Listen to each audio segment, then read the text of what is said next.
प्रतिभा सेतु channel पर आपका स्वागत है। आज हम लोग यूपी टेट के ईवीएस का मोस्ट इंपॉर्टेंट पीवाईक्यू सीरीज का पार्ट 8 डिस्कस करेंगे। इससे पहले हम लोगों ने 7 पार्ट तक डिस्कस कर चुके हैं और उसका प्लेलिस्ट बनाकर अपने चैनल पर डाल दिए हैं, जहां पर आप उसको जाकर देख सकते हैं। क्योंकि आपके एग्जाम में अब ज़्यादा दिन नहीं बचा है, तो आप ज़्यादा से ज़्यादा प्रैक्टिस कीजिए, ज़्यादा से ज़्यादा पीवाईक्यू को सॉल्व कीजिए, जो कि आपके लिए बहुत इंपॉर्टेंट होगा। तो चलिए हम आज का सबसे पहले क्वेश्चन के साथ हम वीडियो की शुरुआत करते हैं। तो सबसे पहला क्वेश्चन आपका है कि 2011 की जनगणना के अनुसार भारत का सबसे अधिक जनसंख्या घनत्व वाला राज्य कौन सा है। एक बात याद रखिएगा, अभी आपका जनगणना 2026 वाला चल रहा है, तो इससे रिलेटेड क्वेश्चन जो 2011 में हुआ था आपके एग्जाम में देखने को मिल सकता है। तो इसको आप ध्यान दीजिएगा, क्योंकि इससे क्वेश्चन आपके एग्जाम में देखने को जरूर मिल सकता है। ठीक, तो यहाँ पर आपका है कि 2011 की जनगणना के अनुसार भारत का सबसे अधिक जनसंख्या घनत्व वाला राज्य कौन सा है। ऑप्शन आपका है उत्तर प्रदेश, पश्चिम बंगाल, केरल और बिहार। तो इसका जो करेक्ट आंसर होगा, याद रखिएगा, इसका जो करेक्ट आंसर होगा बिहार होगा। ठीक है, बिहार जो होगा इसका करेक्ट आंसर हो जाएगा। चलिए इसके बारे में कुछ और बातें आपको बताते हैं, जो कि आपके एग्जाम पॉइंट ऑफ व्यू से इंपॉर्टेंट हो जाएगा। ठीक है, जो बिहार है, ठीक, बिहार में जो प्रति वर्ग किलोमीटर अगर बताऊं तो 1106 है, यानी कि 1 किलोमीटर स्क्वायर एरिया में आपके 1106 लोग रहते हैं। ये आपको याद रखना है, डेटा याद रख सकते हैं। ठीक है, और ये भी आपको याद रखना है कि जो हमारा पहला स्थान अगर बिहार का है, तो दूसरे स्थान पर कौन आ जाएगा। दूसरे स्थान पर आपका वेस्ट बंगाल यानी कि पश्चिम बंगाल होगा, जहां पर अगर देखेंगे 1028 व्यक्ति प्रति वर्ग किलोमीटर में आते हैं। ठीक, वेस्ट बंगाल में कितना हो जाएगा, फर्स्ट प्लेस पर आपका बिहार आता है, सेकेंड प्लेस पर आपको याद रखना है वेस्ट बंगाल आता है। ठीक है, अगर मैं यूपी से रिलेटेड आपको बताऊं, क्योंकि यूपी का स्पेशल से रिलेटेड क्वेश्चन आपके एग्जाम में आ सकता है, तो याद रखिएगा उत्तर प्रदेश जो है वह कुल आबादी के मामले में यानी कुल जनसंख्या के मामले में फर्स्ट रैंक पर है, यानी फर्स्ट पोजीशन पर है। लेकिन अगर क्षेत्रफल के मामले में देखेंगे तो आपका 4th पोजीशन पर आएगा, जो कि आपको पता होगा। ठीक है, और साथ ही साथ आपको ये भी याद रखना है कि क्षेत्रफल बड़ा होने के कारण इसका घनत्व जो होगा बिहार से कम हो जाएगा। तो यूपी का आपका जनसंख्या घनत्व कितना है, याद रखिएगा 829 हो जाएगा, क्योंकि इसका एरिया बिहार से बड़ा है ना, इस वजह से आपका यूपी का जो आपका जनसंख्या घनत्व होता है 829 है।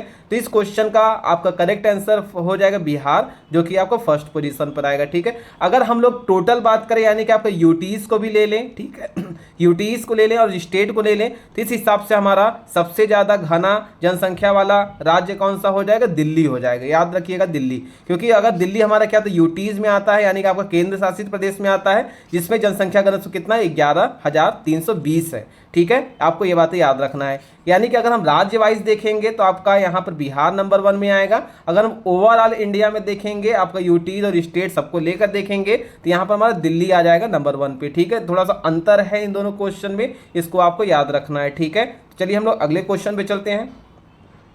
अगला क्वेश्चन आपका है कि जनसंख्या 2011 के अनुसार भारत का सबसे साक्षर केंद्र शासित प्रदेश कौन सा है।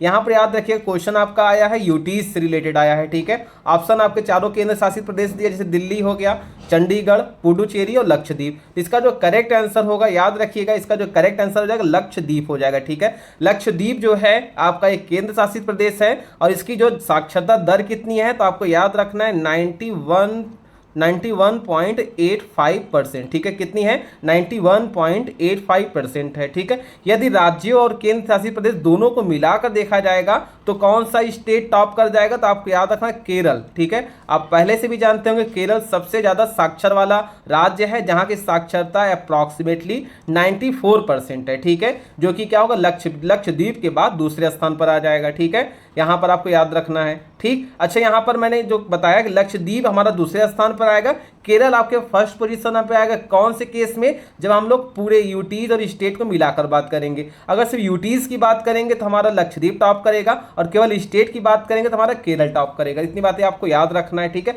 अच्छा, कुछ और राज्यों की अगर हम साक्षरता की बात करें, जैसे दिल्ली है, दिल्ली की साक्षरता कितनी होगी, लगभग 86.21% हो जाएगा। चंडीगढ़ की आपकी साक्षरता कितनी है, 86.05% हो जाएगा। और पुडुचेरी की बात करेंगे तो 85.85 5% हो जाएगा। ठीक है, अगर आपको यूपी का भी यहाँ पर याद रखना है क्योंकि यूपी का पूछ सकता है, तो यूपी का 2011 के अनुसार इसका साक्षरता कितना हो जाएगा 67.68%। ठीक है, ये डेटा आप याद कर सकते हैं क्योंकि आपके एग्जाम में इन 2011 जनसंख्या या फिर जनगणना के अनुसार जो भी डेटा दी गए उससे क्वेश्चन बन सकते हैं। ठीक है, चलिए हम लोग अगले क्वेश्चन पे चलते हैं। अगला क्वेश्चन आपका है कि भारत में पहली बार नियमित और पूर्ण जनगणना की शुरुआत किस वायसराय के कार्यकाल में हुई है। यह इंपॉर्टेंट क्वेश्चन आपकी हिस्ट्री से है जो कि बहुत ही डाउट वाला क्वेश्चन है। इसको हम लोग थोड़ा आराम से और सारे ऑप्शन को भी क्लियर करेंगे और इस क्वेश्चन में क्या आपको कंफ्यूजन हो सकता है उस बात को भी क्लियर करेंगे। ठीक, तो सबसे पहले अगर हम देखेंगे कि यहाँ पर क्वेश्चन पूछा पहली बार नियमित और पूर्ण जनगणना, क्योंकि वर्ड यहाँ पे इंपॉर्टेंट है।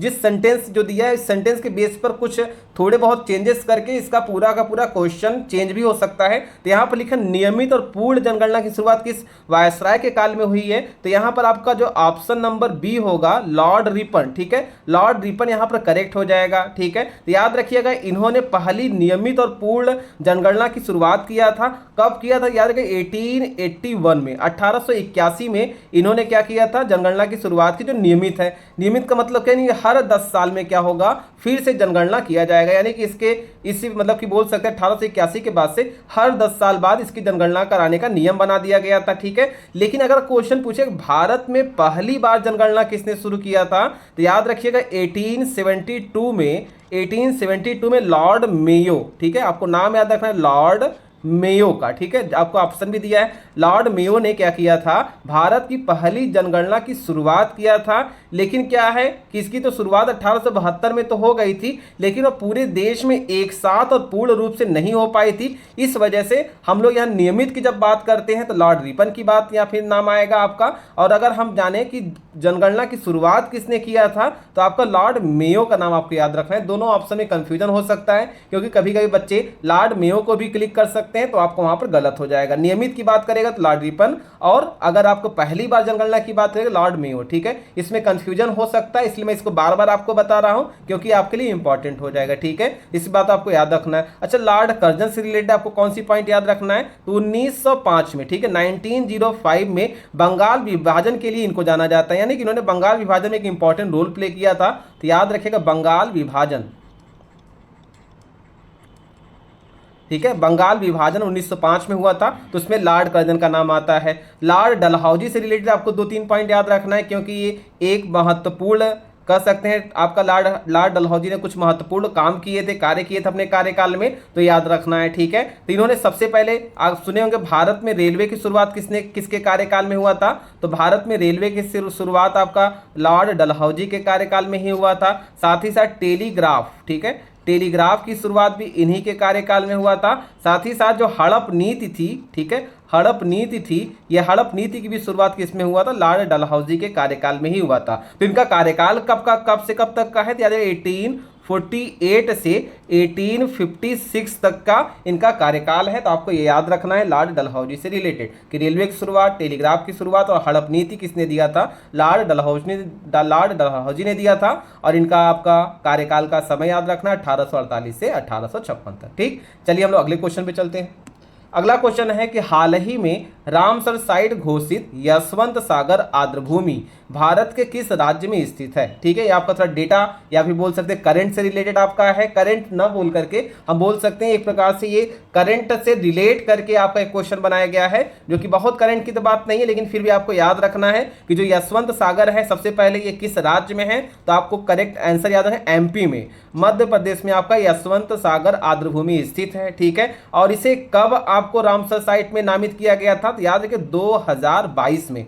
ठीक है, 2022 में इसको आधिकारिक तौर पर रामसर साइट, ठीक है रामसर साइट में नामित किया गया था। ये बात आपको याद रखना है। ठीक है, और ये भी आपको याद रखना है यह मुख्य रूप से जो मध्य प्रदेश में दुर्लभ माने जाने वाले सारस क्रेन, ठीक है क्या है आपका सारस क्रेन के निवास स्थान के लिए जाना जाता है।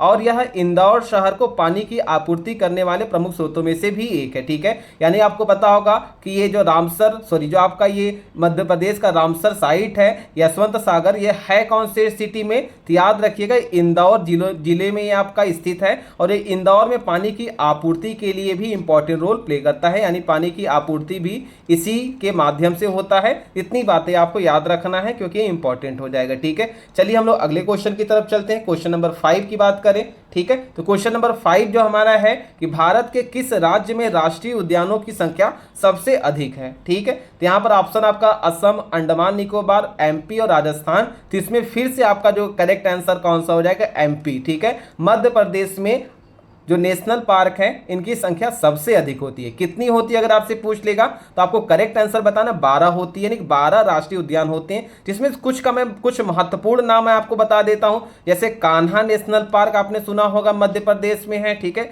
बांधवगढ़, ठीक है, बांधवगढ़ मध्य प्रदेश में है। ठीक, साथ ही साथ पेंच हो गया, पेंच भी क्या है आपका मध्य प्रदेश में है। साथ ही साथ आपका सतपुड़ा हो गया। ठीक है, सतपुड़ा मध्य प्रदेश में, ये भी आपका हो जाएगा।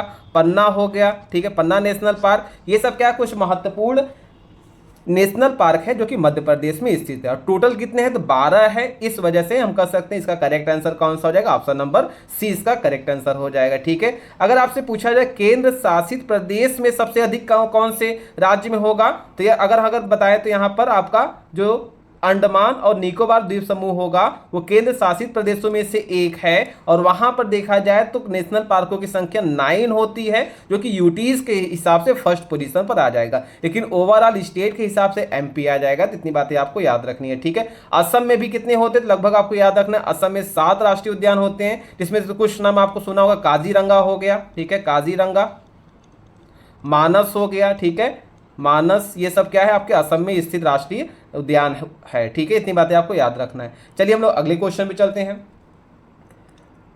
अगला क्वेश्चन आपका है उत्तर प्रदेश के किस जिले में नरौरा परमाणु ऊर्जा स्टेशन यानी कि नरौरा एटॉमिक पावर स्टेशन स्थित है? ऑप्शन आपका है अलीगढ़, बुलंदशहर, सहारनपुर, मिर्जापुर। ठीक है, इसका जो करेक्ट आंसर होगा, याद रखिएगा, नरौरा परमाणु ऊर्जा स्टेशन का करेक्ट आंसर हो जाएगा बी, बुलंदशहर। ठीक है, आपको याद रखना बुलंदशहर जो होगा आपका नरौरा परमाणु ऊर्जा स्टेशन आपके बुलंदशहर में ही स्थित होगा। इससे रिलेटेड कुछ और बातें अगर मैं आपको बताऊं तो याद रखिएगा कि यह जो है गंगा नदी के किनारे बना हुआ है, जो आपका ये नरौरा एटॉमिक पावर स्टेशन, इसको हम नैप्स बोल सकते हैं, NAPS। ठीक है, ये कहाँ पर है? यानी गंगा नदी के किनारे पर है। आपको ये बात याद रखना, गंगा नदी के किनारे पर है। ठीक, अगली बात आपको याद रखना है कि इस पावर स्टेशन का संचालन जो होता है कौन करता है? तो आपको NPCIL। ठीक है, NPCIL के द्वारा इस ऊर्जा स्टेशन का संचालन किया जाता है। तो NPCIL क्या है ये बात आपको याद रखना है। ठीक है, इसका मतलब क्या है कि nuclear power corporation of India limited. ठीक है, nuclear power corporation of India limited ये आपका फुल फॉर्म हो जाएगा। इन्हीं के माध्यम से आपका ये नरौरा परमाणु ऊर्जा स्टेशन संचालित किया जाता है। ठीक है, इतनी बातें आपको याद रखनी है। अगले क्वेश्चन हम लोग चलते हैं, क्वेश्चन नंबर 7 की बात करें तो क्वेश्चन नंबर 7 में आपका यहाँ पर आत्मघाती थैली किसे कहा जाता है? ये आपका विज्ञान से रिलेटेड क्वेश्चन, जिसमें बायो से आएगा आपका। ठीक है, क्योंकि ईवीएस में बायो से भी आपको 2 से 3 क्वेश्चन देखने को मिल जाते हैं, तो आप बायो वाले पार्ट पर ज़्यादा फोकस कीजिएगा क्योंकि इंपॉर्टेंट है। ठीक है, तो यहाँ पर पूछा सुसाइड बैग या आत्महत्या की थैली किसे कहा जाता है? तो यहाँ पर जो करेक्ट आंसर हो जाएगा आपका ऑप्शन नंबर ए, यहाँ पर करेक्ट आंसर हो जाएगा लाइसोसोम। ठीक है, लाइसोसोम को हम लोग आत्मघाती थैली बोलते हैं। ठीक है, अब क्यों बोलते हैं लाइसोसोम को आत्मघाती थैली? क्योंकि क्या होता है, कभी कभी जो सेल ऑर्गेनेल्स यानी जो कोशिकांग जो होते हैं पुराने हो जाते हैं या एक प्रकार से कार्य नहीं कर रहे होते हैं, तो उसको जाकर ये खत्म करने का काम करता है। उसके ऊपर एक कुछ टॉक्सिक सब्सटेंस रिलीज कर देगा, जिससे क्या होते हैं इनकी डेथ हो जाती है। ठीक है, लेकिन कभी कभी क्या होता है, लाइसोसोम जो होता है वो अपने आप रप्चर हो जाने की वजह से जो कोशिकांग सही होता है उसको भी किल कर देता है, जिससे पूरा का पूरा सेल खत्म हो जाता है। इसी वजह से इसको हम लोग बोल सकते हैं suicide bag of the cell, को हम लोग लाइसोसोम के नाम से जानते हैं। ठीक है, राइबोसोम का कार्य क्या होता है? तो आपको याद रखना है, राइबोसोम को हम लोग protein factory of the cell यानी कि कोशिका का प्रोटीन फैक्ट्री बोलते हैं। किसको? राइबोसोम को। यानी प्रोटीन फैक्ट्री अगर आपसे पूछेगा तो आपका करेक्ट आंसर कौन सा हो जाएगा, राइबोसोम हो जाएगा। ठीक है, सेंट्रोसोम का क्या कार्य है, तो याद रखिएगा सेंट्रोसोम सिर्फ जंतु कोशिका यानी कि एनिमल सेल में पाया जाता है और इसका मेन काम होता है कोशिका विभाजन के समय। ठीक है, इसका मेन काम क्या होता है कि कोशिका विभाजन के समय जो एक स्पिंडल फाइबर होता है, यानी कोशिका विभाजन के समय, कोशिका विभाजन के समय स्पिंडल फाइबर जो होता है, स्पिंडल फाइबर के फॉर्मेशन में इंपॉर्टेंट रोल प्ले करता है कौन, सेंट्रोसोम। ठीक है, ये आपको याद रखना है। और लवक की बात करें, लवक जिसको हम प्लास्टिड बोलते हैं, तो प्लास्टिड सिर्फ और सिर्फ प्लांट सेल में ही पाया जाता है, आपको याद रखना है। और ये इसी प्लास्टिड को तीन कह सकते हैं, प्लास्टिड का तीन टाइप होता है, जिसे एक हो गया क्लोरोप्लास्ट होता है, ठीक है, जिसको हम लोग हरित लवक बोल सकते हैं। दूसरा हमारा क्रोमोप्लास्ट होता है और तीसरा हमारा क्या होता है, ल्यूकोप्लास्ट होता है। ठीक है, ल्यूकोप्लास्ट होता है। ठीक, ल्यूकोप्लास्ट, ये तीन टाइप के प्लास्टिड पाए जाते हैं। तीनों के तीनों कहाँ पाए जाते हैं, सिर्फ और सिर्फ प्लांट सेल में पाए जाते हैं। ठीक, जैसे क्लोरोप्लास्ट का नाम आपने सुना होगा, फोटोसिंथेसिस के लिए इंपॉर्टेंट होता है, तो फोटोसिंथेसिस करने का काम कौन करता है, क्लोरोप्लास्ट करता है। क्रोमोप्लास्ट का काम क्या होता है, जो प्लांट में फूल या फ्लावर्स होते हैं उनको कलर देने का काम करता है, जो कि ग्रीन कलर के अलावा कलर देने का काम क्रोमोप्लास्ट करता है। ल्यूकोप्लास्ट का काम होता है स्टोरेज ऑफ फूड, यानी फूड को स्टोर करने में इंपॉर्टेंट रोल प्ले करता है ल्यूकोप्लास्ट। तो इस वजह से आपका यहाँ पर प्लास्टिड के तीनों जो वर्क है, फंक्शन है, प्लांट सेल के लिए स्पेसिफिक है और इसी वजह से सिर्फ ये प्लांट सेल में ही पाए जाते हैं। ठीक, एक बात आपको और याद रखना, जो क्लोरोप्लास्ट होता है इसी को हम लोग क्या बोलते हैं, किचन ऑफ द सेल बोलते हैं। ठीक है, यानी कि कोशिका का रसोई घर किसे बोला जाता है, तो क्लोरोप्लास्ट को बोला जाता है। याद रखिए किचन, ठीक है, किचन ऑफ द सेल अगर आपसे पूछा जाए किसको बोलते हैं, तो आपका करेक्ट आंसर क्लोरोप्लास्ट हो जाएगा। ठीक है, इतनी बातें आपको याद रखना है। चलिए अगले क्वेश्चन हम लोग चलते हैं। अगला क्वेश्चन आपका है कि WBC का मुख्य कार्य क्या है, व्हाइट ब्लड सेल जिसको बोलते हैं, इसका मुख्य कार्य क्या है। पहला आपका ऑप्शन है ऑक्सीजन ले जाना, शरीर की रोगों की रक्षा करना, दूसरा ऑप्शन, तीसरा है भोजन का परिवहन करना और चौथा रक्त को लाल रंग देना। ठीक है, तो इसमें जो आपका करेक्ट आंसर कौन सा हो जाएगा, बी वाला आपका करेक्ट आंसर हो जाएगा, शरीर की रोगों से रक्षा करना। यानी कि इसका मेन काम होता है जब भी कोई फॉरेन पार्टिकल या जब भी कोई आपका जीवाणु या कोई भी रोग कारक जो होता है, कोई भी रोग कारक अगर हमारे शरीर में प्रवेश करता है, ठीक है, जैसे सपोज मान लेते हैं हमारा कोई रोग कारक है, जैसे हमारे शरीर में प्रवेश करता है तो हमारे जो WBC की कोशिकाएं होती हैं, ठीक है, इसको अपने अंदर ले लेती हैं और इसको खाकर नष्ट कर देती है। ठीक है, जिससे हमारा शरीर क्या होता है, अपने आप को सुरक्षा करता है, अपने आप को प्रोटेक्ट करने का काम करता है। ठीक है, यानी कि मेन आपका जो इम्यूनिटी प्रोवाइड करने का काम कौन कर देता है, आपका WBC कर देता है। ठीक है, इसी वजह से इसको हम लोग शरीर का सैनिक भी बोलते हैं, यानी कि बॉडी का सोल्जर किसको बोलते हैं, आपका WBC को बोलते हैं। आपको ये बातें याद रखना है। ठीक है, क्योंकि हमारे बॉडी में जैसे ही कोई हानिकारक रोगाणु प्रवेश करते हैं तो उनको किल करने का काम करता है। जैसे सैनिक जब हमारे देश के बाउंड्री पर खड़े होते हैं, देश के सीमा पर खड़े होते हैं, जब कोई भी आपका आतंकवादी आता है उसको मारने का काम करते हैं, अपने देश को सुरक्षा प्रदान करते हैं, उसी के तरीके से हमारा WBC भी हमारे शरीर को एक सेना के रूप में कार्य करता है। ठीक, इतनी बातें आपको याद रखना है। ठीक, और अगर मैं यहाँ पर अदर ऑप्शन की बात करूँ, ऑक्सीजन ले जाने का काम कौन करता है, तो आपका RBC करता है, क्योंकि RBC में ही क्या होता है, आपका हीमोग्लोबिन होता है। ये हीमोग्लोबिन आपका ऑक्सीजन से बाइंड होकर पूरे शरीर में ट्रांसपोर्ट होता है। ठीक है, तो आपका ऑक्सीजन ले जाने का काम कौन करता है, आपका RBC करता है। ठीक है, भोजन का परिवहन कौन करता है, तो आपको याद रखना है इसमें आपका प्लाज्मा, ठीक है, इसमें आपका प्लाज्मा का इंपॉर्टेंट रोल होता है, जो कि क्या करता है, भोजन के परिवहन में इंपॉर्टेंट रोल प्ले करता है। ठीक है, रक्त को लाल रंग देने का काम कौन करता है, तो आपको हीमोग्लोबिन का नाम याद रखना है। हीमोग्लोबिन जो होता है ब्लड को रेड कलर प्रोवाइड करने का काम करता है। ठीक है, और एक चीज और याद रखना है, जो WBC होता है इसको हम लोग साइंटिफिकली किस नाम से जानते हैं, इसको हम लोग ल्यूको, ठीक है, इसको क्या बोलते हैं हम लोग, ल्यूकोसाइट बोलते हैं। याद रखना आपको, ल्यूकोसाइट बोलते हैं। ठीक है, और एक चीज और याद रखिएगा, अगर आपके बॉडी में WBC का नंबर, अगर आपके बॉडी में WBC का नंबर बहुत ज्यादा हो जाता है तो इस कंडीशन को लोग ल्यूकीमिया बोलते हैं। ठीक है, ल्यूकीमिया, ठीक है, इसी ल्यूकीमिया को हम लोग नॉर्मली ब्लड कैंसर के नाम से जानते हैं, ब्लड कैंसर। ठीक है, आपको ये बात याद रखना है कि अगर बॉडी में WBC का नंबर बहुत ज़्यादा बढ़ जाए, जो कि एक सामान्य से ज़्यादा बढ़ जाता है, उस कंडीशन को हम लोग ल्यूकीमिया बोलते हैं और इस डिजीज को हम लोग सामान्य भाषा में ब्लड कैंसर बोलते हैं। ठीक है, अगर WBC का नंबर कम हो जाए तो इस कंडीशन को ल्यूकोपेनिया बोलते हैं। ठीक है, ल्यूकोपेनिया, यहाँ पर मैं लिख भी देता हूँ, हिंदी में लिख देता हूँ, ल्यूकोपेनिया। ठीक है, ये बात आपको याद रखना है। ठीक है, एक क्वेश्चन और जनरली डब्ल्यूबीसी से पूछा है, इसका कार्यकाल। ठीक है, डब्ल्यूबीसी का कार्यकाल कितना होता है, मैं यहां लिख देता हूं। डब्ल्यूबीसी का जो कार्यकाल होता है, याद रखिएगा, इसका कई जगह पर कार्यकाल वेरी होता है, तो कहीं कहीं पे यहाँ 13 से 20 दिन तक क्या होता है, इसका कार्यकाल होता है, यानी कि 13 से 20 दिन तक ये आपके शरीर में जिंदा रहता है, फिर इसके बाद इसकी क्या होती है, डेथ हो जाती है। और आरबीसी का अगर आपसे कार्यकाल पूछेगा तो आपको याद रखना 120 दिन तक आपके आरबीसी का कार्यकाल होता है। ठीक है, इतनी बातें आपको याद रखना है। चलिए हम लोग अगले क्वेश्चन में चलते हैं। अगला क्वेश्चन आपका है कि आनुवंशिकी का जनक यानी फादर ऑफ जेनेटिक्स किसे कहा जाता है। ऑप्शन आपका है चार्ल्स डार्विन, ऑप्शन बी है Gregor John Mendel, option C Lamarck और option D Thomas Hunt Morgan या टीएच मॉर्गन जिसको बोलते हैं। ठीक है, तो यहाँ पर फादर ऑफ जेनेटिक्स की बात किया है तो आपका यहाँ पर करेक्ट आंसर हो जाएगा जी जेनेटिक्स और जी से जॉन मेंडल, यानी ग्रेगर जॉन मेंडल जो होंगे आपके करेक्ट आंसर हो जाएंगे ग्रेगर जॉन मेंडल। ठीक है, इनको हम लोग फादर ऑफ जेनेटिक्स के नाम से जानते हैं। अच्छा ठीक है, इनको फादर ऑफ जेनेटिक्स बोलते हैं। इन्होंने कौन सा कार्य किया था और किस पर कार्य किया था, तो आपको याद रखना इन्होंने मटर के पौधे पर, ठीक है, इन्होंने मटर के पौधे पर अपना एक्सपेरिमेंट करके आनुवंशिकी की नींव रखी थी। ठीक है, आनुवंशिकी की नींव रखने का काम किया था।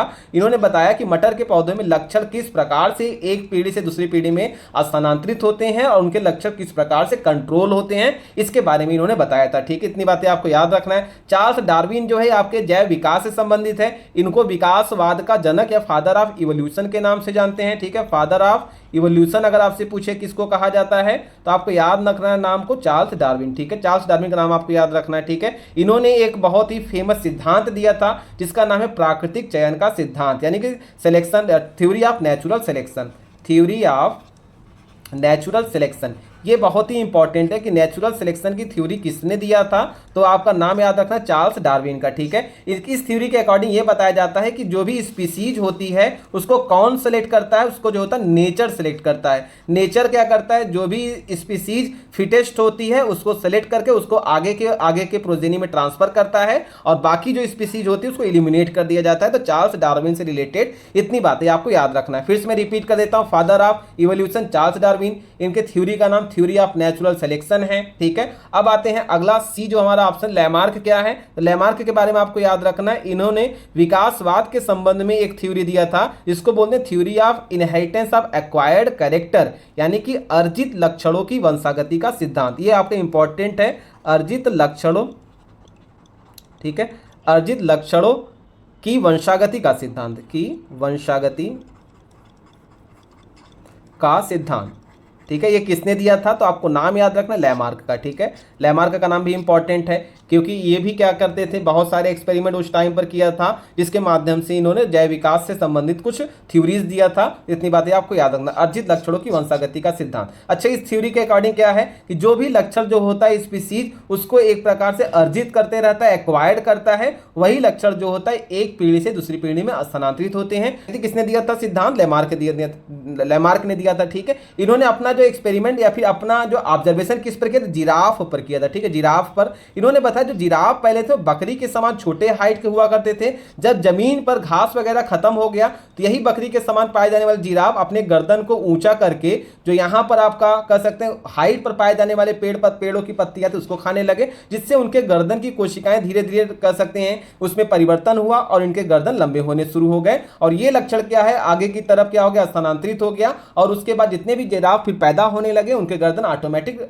लंबे होने लगे। ठीक है, जिसको हम लोग क्या बोलते हैं, अर्जित लक्षणों की वंशागति का सिद्धांत। ठीक है, हालांकि इसको एक्सेप्ट नहीं किया गया था, ये आपका थ्योरी को पूरी तरीके से डिनाई कर दिया गया था। ठीक है, टीएच मॉर्गन की बात करें तो आपको याद रखना टीएच मॉर्गन को आधुनिक आनुवंशिकी का जनक कहा जाता है। ये एक इंपॉर्टेंट पॉइंट हो जाएगा आपका। ठीक है, कि आधुनिक आनुवंशिकी का जनक, आधुनिक आनुवंशिकी का जनक, ये भी इंपॉर्टेंट है। ठीक है, क्योंकि अगर आनुवंशिकी का जनक आपसे पूछा जाएगा तो आप बता देंगे ग्रेगर जॉन मेंडल का, अगर आपका आधुनिक आनुवंशिकी का जनक पूछा जाएगा टीएच मॉर्गन पर आपको नाम पर क्लिक करना है। ठीक है, इन्होंने अपना एक्सपेरिमेंट किस पर किया था, तो आपको याद रखना है इन्होंने अपना एक्सपेरिमेंट ड्रोसोफिला नाम के एक फल मक्खी था। ठीक है, ड्रोसोफिला नाम का एक फल मक्खी था, उसी पर उन्होंने अपना एक्सपेरिमेंट किया था और बताया कि किस तरीके से आनुवंशिक लक्षणों का स्थानांतरण एक पीढ़ी से दूसरी पीढ़ी में जाता है। इतनी बातें आपको याद रखनी है। ठीक है, अगले क्वेश्चन की तरफ हम लोग चलते हैं। अगला क्वेश्चन आपका है कि उत्तर प्रदेश का पहला उत्पाद कौन सा था जिसको हम लोग जीआई टैग प्रदान किया गया था? ठीक है, ऑप्शन आपका है बनारसी साड़ी, इलाहाबादी सुरखा अमरूद, मलिहाबादी दशहरी आम और कन्नौज का इत्र। ठीक है, ये इंपॉर्टेंट क्वेश्चन है क्योंकि इससे बहुत सारा कंफ्यूजन हो सकता है। ठीक है, बहुत सारे लोग गेस कर सकते हैं, लेकिन इसका जो करेक्ट आंसर होगा आपको याद रखना है इलाहाबादी सुरखा अमरूद। ठीक है, इलाहाबादी सुरखा अमरूद जो होता है आपका जीआई टैग पाने वाला पहला उत्तर प्रदेश का प्रोडक्ट था। ठीक है, इसे कब आपको जीआई टैग मिला था? आपको याद रखना है 2007 और 2008 के बीच में इसको जीआई टैग किया गया था। अच्छा, इसका क्या स्पेसिफिक फीचर है? तो अगर आप देखेंगे यहाँ चित्र के माध्यम से, यह अमरूद अंदर से गहरे गुलाबी रंग का और बाहर से सेब की तरह लाल, मतलब बाहर से सेब की तरह लाल आभा लिए होता है। ठीक है, और यह अपनी बेहतरीन मिठास और खास सुगंध के लिए बहुत प्रसिद्ध है, देश विदेश तक इसका कह सकते हैं एक्सपोर्ट होता है, तो आपको याद रखना है। ठीक है, अगला अगर मैं कुछ और बातें आपको बताऊं जो कि इंपॉर्टेंट आपके लिए हो जाएगा। ठीक है, अगर मैं आपको कुछ और ऑप्शन के माध्यम से समझाने का प्रयास करूं तो जो मलिहाबाद दशहरी आम है इसको कब जीआई टैग दिया गया था? तो याद रखिए 2009 और 10 के दौरान इसको आपको जीआई टैग मिला था। और बनारसी साड़ी को कब मिला था? 2009 में मिला था। ठीक है, और कन्नौज के इत्र को कब मिला था? 2014 में मिला था। तो इतनी बातें आपको याद रखना है इससे। ठीक है, अगले क्वेश्चन हम लोग चलते हैं। अगला क्वेश्चन है कि भारत का वह कौन सा एकमात्र राज्य है जिसकी राजभाषा अंग्रेजी है? ऑप्शन आपका है Kerala, option B Nagaland, option C Goa, option D Mizoram. ठीक है, तो यहां पर आपका जो करेक्ट आंसर हो जाएगा ऑप्शन नंबर बी नागालैंड, इसका करेक्ट आंसर हो जाएगा। ठीक है, नागालैंड ने लगभग 1967 में अंग्रेजी को अपनी आधिकारिक राजभाषा के रूप में अपनाया था। आपको याद रखना 1967 में इंग्लिश को अपने राजभाषा के रूप में अपनाया था। ठीक है, और यहाँ आपको ये भी याद रखना है यहाँ कई अलग अलग जनजातियां रहती है क्योंकि यहाँ बहुत सारी जनजातियां पाई जाती है। ठीक है, लेकिन आपस में जब ये बात करते हैं तो यहाँ पर कह सकते हैं जिस भाषा का यूज करते हैं उसको लोग नागामीज बोलते हैं। ठीक है, नागा मीज। ठीक है, नागामीज भाषा का यूज करके वो आपस में कन्वर्सेशन के लिए, आपस में बातचीत करने के लिए यूज करते हैं। ठीक है, लेकिन प्रशासनिक कार्यों में अगर जो भी भाषा यूज होती है उसको इंग्लिश, जो भी उनका ऑफिशियल लैंग्वेज में कोई भी अगर कन्वर्सेशन करना हो, कोई भी बात रखनी हो तो इंग्लिश का यूज करते हैं। तो इतनी बातें आपको याद रखनी है। ठीक है, अगले क्वेश्चन में हम लोग चलते हैं। अगला क्वेश्चन आपका प्रसिद्ध चेरापूंजी और मानसीराम नामक स्थान भारत के किन पहाड़ियों पर स्थित है? ये इंपॉर्टेंट क्वेश्चन है क्योंकि आपको कुछ ऐसे गारो, खासी, जयंतिया ऐसे नाम आपने मेघालय से रिलेटेड बहुत पहले भी सुना होगा। तो यहाँ पर पूछा है कि प्रसिद्ध चेरापूंजी और मानसीराम, आपको पता होगा सबसे ज्यादा वर्षा वाला जिला भी आपका मानसीराम है। ठीक है, तो आपको याद रखना है कि किन पहाड़ियों पर स्थित है। ठीक है, आपका ऑप्शन है गारो पहाड़ी या खासी पहाड़ी, जयंतिया पहाड़ी और मिश्मी पहाड़ियाँ। ठीक है, इसमें आपको याद रखना जो ऑप्शन नंबर बी है खासी पहाड़ियाँ, इसका करेक्ट हो जाएगा। ठीक है, इसके बारे में कुछ और बातें अगर मैं बताऊं तो यह दोनों स्थान भारत के किस राज्य में स्थित, आपको नाम याद होगा मेघालय। ठीक है, मेघालय राज्य में आपका इन दोनों कह सकते हैं नाम, दोनों स्थान आपके स्थित हैं। ठीक है, और दुनिया का सबसे अधिक वर्षा वाला क्षेत्र भी यही हमारे हैं जिसके लिए प्रसिद्ध है। और वर्तमान में मासिनराम में दुनिया का सबसे अधिक औसत वर्षा भी होता है, जो कि करंट डेटा के हिसाब से मासिनराम को हम लोग कह सकते हैं दुनिया का सबसे ज्यादा औसत वर्षा वाला आपका सिटी है जो कि मेघालय में पाया जाता है। ठीक है, इतनी बातें आपको याद रखना है। कुछ और बातें अगर मेघालय से रिलेटेड मैं आपको बताऊं तो मेघालय में मुख्य रूप से 3 पहाड़ी कबीले क्षेत्र जैसे गारो, खासी और जयंतिया पहाड़ी हैं। इनमें से जो चेरापूंजी और मासिनराम किस में आ जाएगा? आपका पूर्वी खासी हिल्स जिले के अंतर्गत आता है। ठीक है, जो आपका पूर्वी खासी हिल्स वाले जिले के अंतर्गत आपका एक चेरापूंजी और मासिनराम आता है, आपको ये बातें याद रखना है। ठीक है, और जो गारो पहाड़ियां है यह मेघालय के पश्चिम भाग में स्थित है। ठीक है, और जो जयंतिया पहाड़ियां है मेघालय के पूर्वी कह सकते हैं भाग में स्थित है। मिश्मी पहाड़ी, यह पहाड़ियां मेघालय में नहीं है बल्कि अरुणाचल प्रदेश में, आपको ये बातें याद रखना है। ठीक है, इनसे रिलेटेड आपको इतनी बातें याद रखनी है। चलिए हम लोग अगले क्वेश्चन पे चलते हैं। अगला क्वेश्चन आपका एक शास्त्रीय नृत्य से रिलेटेड आया है कि कुचिपुड़ी किस भारतीय राज्य का प्रसिद्ध शास्त्रीय नृत्य है? ठीक है, कुचिपुड़ी आपका किस भारतीय राज्य का प्रसिद्ध शास्त्रीय नृत्य है? तो आपको यहाँ पर जो करेक्ट आंसर होगा उसको आपको याद रखना है। इसका करेक्ट आंसर आपका हो जाएगा आंध्र प्रदेश। ठीक है, आंध्र प्रदेश इसका करेक्ट आंसर हो जाएगा। ठीक है, कुचिपुड़ी जो है यह भारत की प्रमुख शास्त्रीय नृत्यों में से एक है जिसकी उत्पत्ति कहां पर हो गई है? आपको कहां पर हुई है? आंध्र प्रदेश में हुई है। और इसका जो उत्पत्ति कहां पर हुई आंध्र प्रदेश में भी, तो याद रखें कुचिपुड़ी। ठीक है, कुचिपुड़ी नाम के गांव से हुई थी, इसीलिए इस फोक डांस को, इस क्लासिकल डांस को कुचिपुड़ी के ही नाम से ही जाना जाता है। ठीक है, और यह नृत्य किस लिए आप ठीक बोलते हैं, इसका मेन कह सकते हैं फीचर क्या है, गुण क्या है, तो याद रखिएगा यह नृत्य मुख्य रूप से भगवान कृष्ण की भक्ति और पौराणिक कहानियों पर आधारित है, यानी भगवान कृष्ण को डेडिकेटेड है यह आपका जो नृत्य है कुचिपुड़ी। ठीक है, इतनी बातें आपको याद रखनी है। ठीक है, जो और विकल्प आपका दिया उसको अगर हम लोग यहाँ पर डिस्कस करें तो जैसे तमिलनाडु, जो आपका तमिलनाडु दिया है, ठीक है, तमिलनाडु जो आपको दिया है, आपका तमिलनाडु स्टेट का नाम दिया है, यहाँ का सबसे प्रसिद्ध शास्त्रीय नृत्य जो होता है उसको भरतनाट्यम बोलते हैं। याद रखिएगा भरतनाट्यम। ठीक है, जो आपका तमिलनाडु में कौन सा है, भरतनाट्यम है। ठीक है, केरल में आपका दो होते हैं, एक का कथकली है, दूसरा मोहिनी अट्टम है। ठीक है, कथकली और साथ ही साथ मोहिनी अट्टम आपको नाम याद रखना है। ठीक है, मोहिनी अट्टम।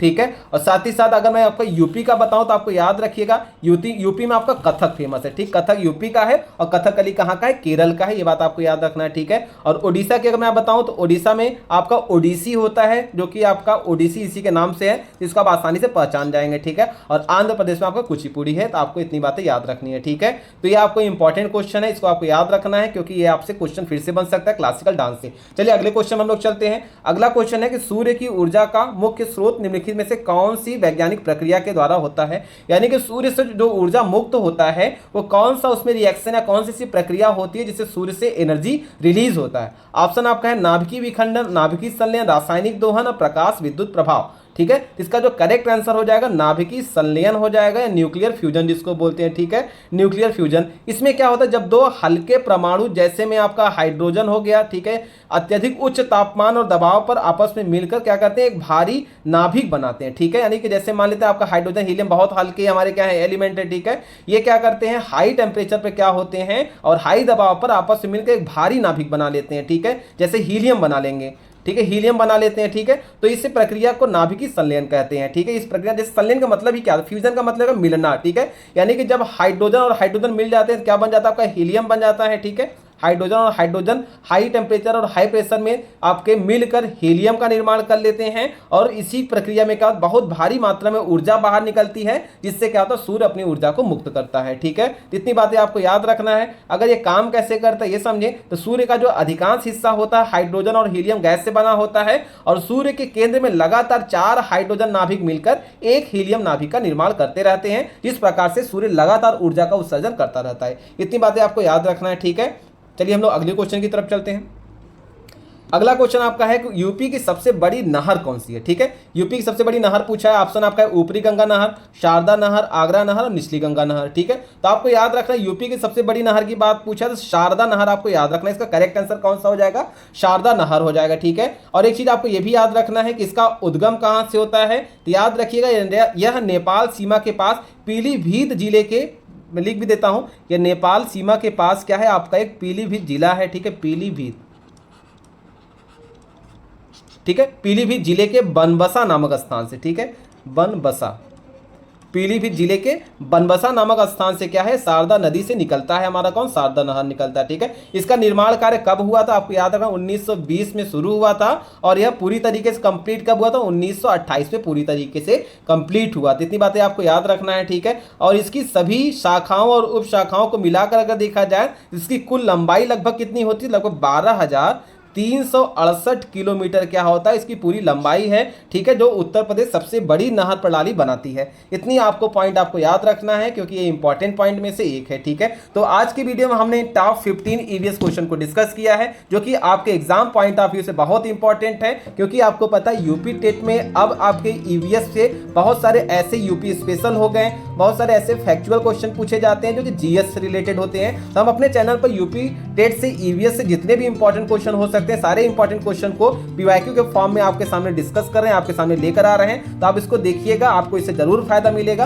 आपके पेपर 1 में जो यूपी टेट का पेपर होगा उसमें ईवीएस आपका आसानी से क्लियर हो जाएगा। और इसी चैनल में आपको सीडीपी भी कवर करा रहा हूं जो कि सीडीपी पेपर 1 और पेपर 2 दोनों के लिए आपके लिए इंपॉर्टेंट होगा, तो वहां से आपको दोनों के लिए बहुत ज्यादा फायदा होगा। ठीक है, तो अगर आपको हमारे चैनल से पीवाईक्यू सॉल्व करने से कुछ फायदा होता है तो आप हमारे चैनल को लाइक कीजिए, सब्सक्राइब कीजिए और इसको और लोगों को बताइए, ताकि और लोग अगर अपनी तैयारी करना चाहते हैं तो हमारे चैनल से पीवाईक्यू को सॉल्व कर सकते हैं, उनसे उनका बहुत फायदा होगा। ठीक है, तब तक हमारे चैनल से जुड़े रहिए। बाकी के वीडियो में हम लोग और सारे इंपॉर्टेंट पीवाईक्यू को डिस्कस करेंगे जिससे आपका एग्जाम में बहुत फायदा हो। तब तक के लिए थैंक यू सो मच।